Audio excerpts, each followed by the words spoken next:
आता आपल्याला छोलेची भाजी करायची आहे. छोल्याची भाजी केल्यानंतर स्टार्टिंगला आपल्याला छोले भिजत घालायचे आहेत. बघा किती छानपैकी माझे छोले भिजलेले आहेत.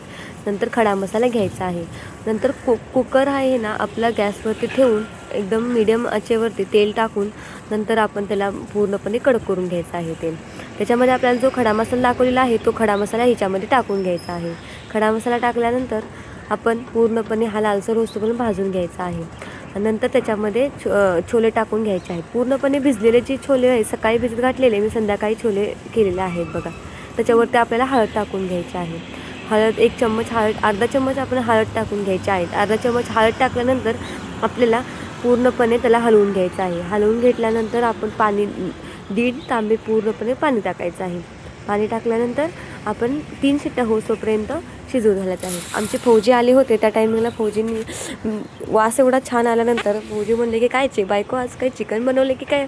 म्हणलं चिकन नाही बनवलेलं, चिकनसारखीच एक रेसिपी आहे, तुम्ही खाऊन बघा. आणि बघितल्यानंतर कुकर ओपन करते त्यांना काय पटेनच. इतका सुगंध असा वास सुटला होता ना की तुम्हाला मी सांगूही शकत नाही. इतका सुगंध असा वास सुटला होता. हे बघा बरं छोले माझे पूर्णपणे शिजून आले आहे. नंतर कांदा, अद्रक, लसूण, खोबरं हे घेतलेलं आहे. टोमॅटो हे घेतला आहे. कांदा, अद्रक, खोबरं हे ते पूर्णपणे भाजून घेतलं आहे. नंतर त्यामध्ये टोमॅटो टाकला आहे. आता हे कोथिंबीरचं पाठीपासून जो देठ आहे ना ते देठ जास्तीत जास्त घ्यायचे आहेत आणि आपल्याला त्या मसाल्यामध्ये टाकायचे आहेत. टोमॅटो, अद्रक, कांदा, लसूण, टोमॅटो नंतर खोबरं हे आपल्याला बारीक पूर्णपणे करून घ्यायचं आहे. आणि ह्याच्यामध्ये छोले मसाला, घाटी मसाला, लाल तिखट मसाला हे घ्यायचा आहे.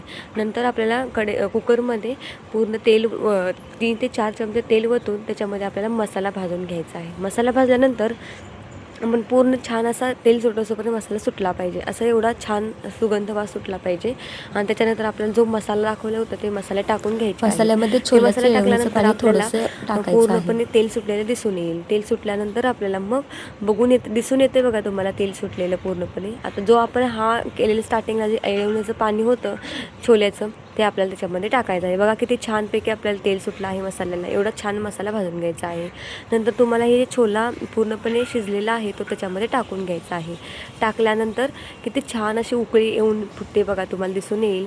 आणि नंतर आपण इकडे स्टार्टिंगला कोथिंबीर अशी चिरून घ्यायची आहे. चिरून घेतल्यानंतर त्याच्यावरती कोथिंबीर टाकून घ्यायची आहे. आपली छोल्याची भाजी खूप छान झालेली आहे. तुम्हीही ट्राय करा आणि खूप मस्त अशी छोल्याची भाजी आहे. तुम्ही ट्राय करून नक्कीच बघा.